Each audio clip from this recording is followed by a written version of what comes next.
So, firstly, I have to talk to you about, I guess, just put it out there, Rich. You know, your relationship with him. It seemed to play out on Instagram a lot. What is the status of that right now? There's no relationship. You're done? He's dead to me. So, what happened exactly? Like, after the reunion show, you guys had that intimate moment behind the scenes.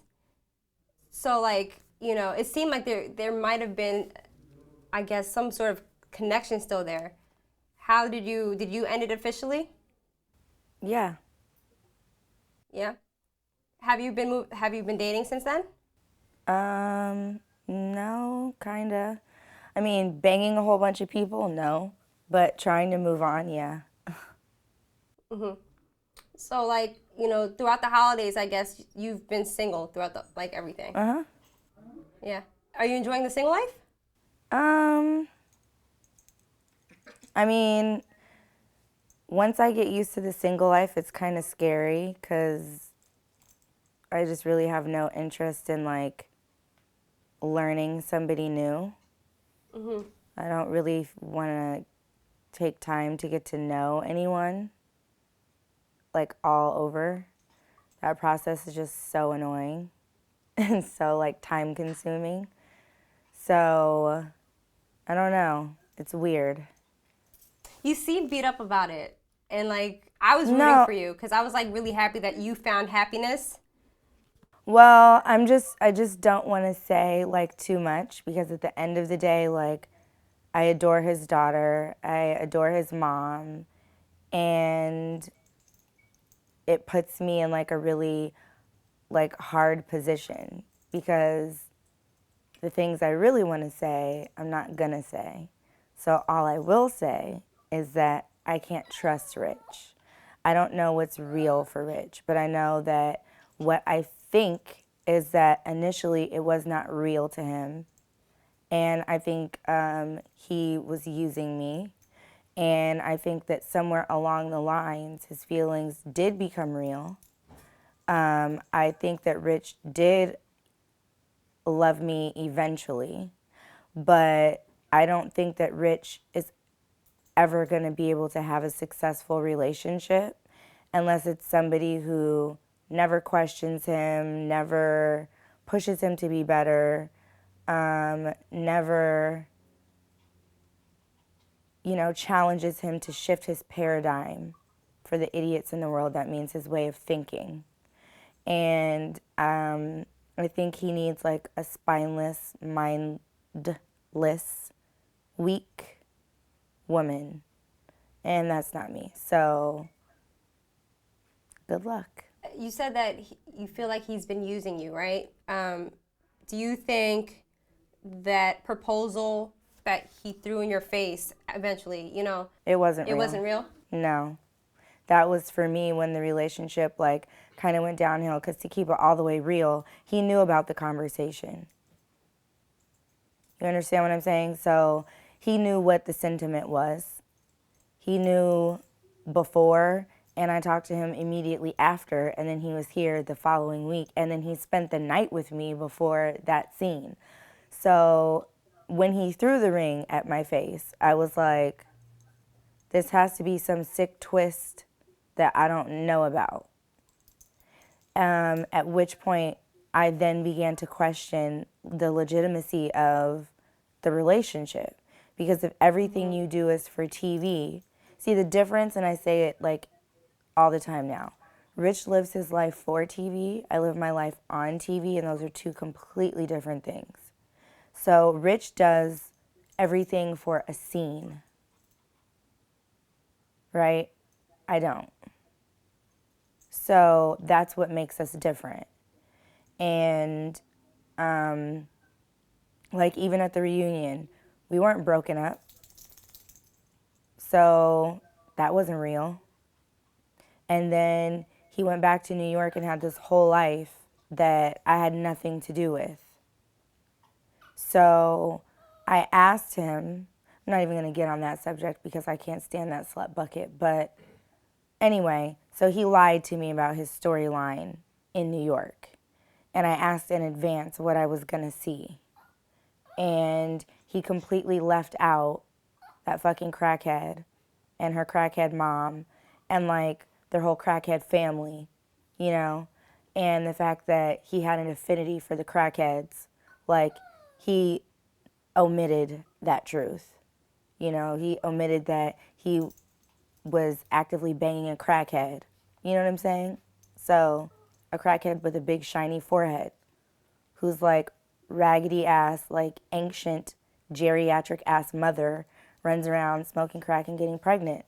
So if that's what you want, then I'm definitely not the one for you. Like, and I can see why you wouldn't want to be forthright about something like that. I mean, I wouldn't want to admit if I were sleeping with like a raggedy bum either, you know, who has to rap about being a hoe and shit. During the reunion show, though, like I know you said that you were together with him, and you seemed surprised, but he still seemed to be Team Moniece when you were being attacked.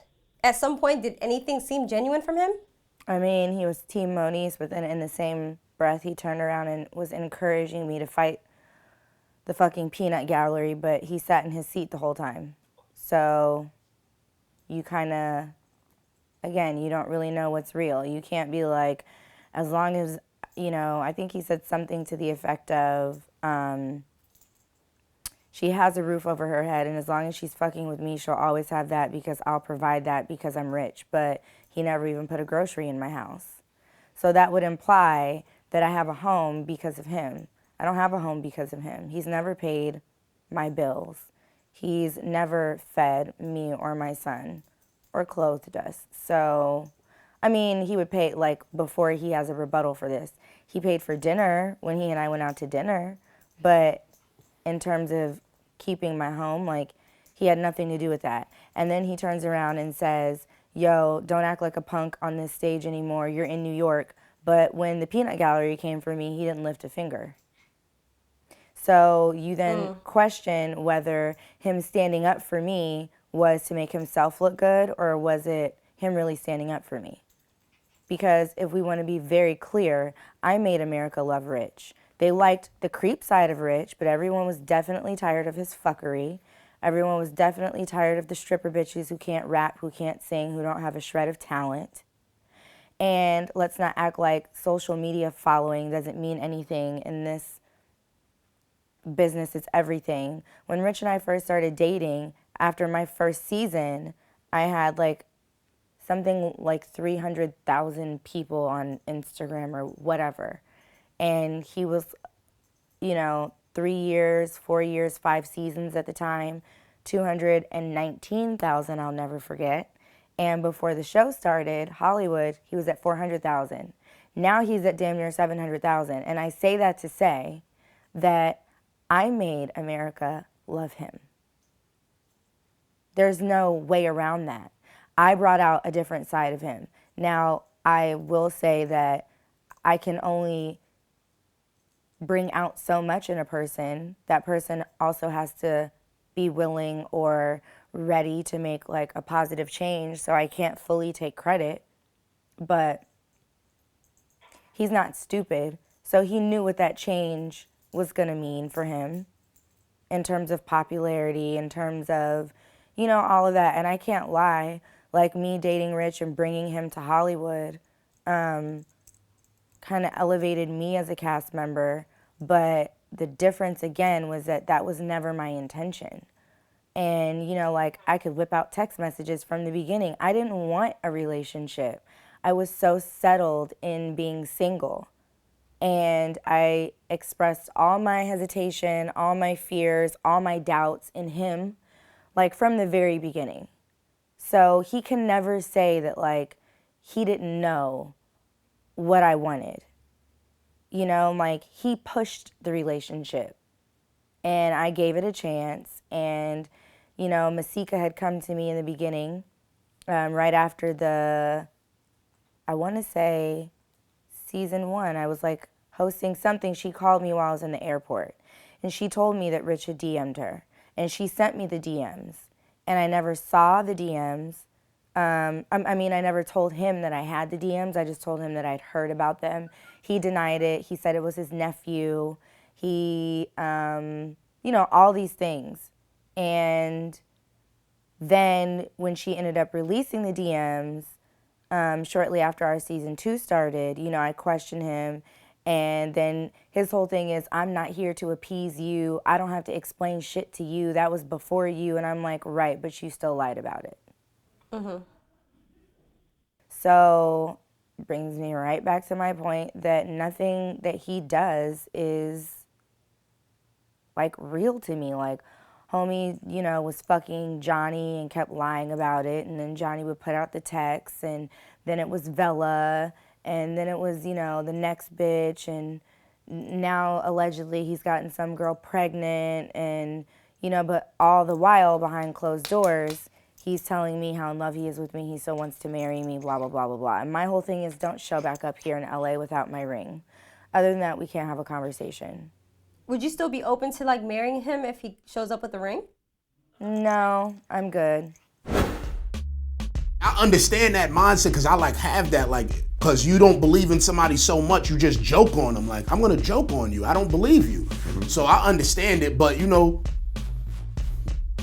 I want hip hop, period, like, to stop the shenanigans with that type of shit. Like, yo, motherfucker, rap, go rap. My monthly overhead for my household and just household employees was somewhere in the neighborhood of like $1 million a month I was spending.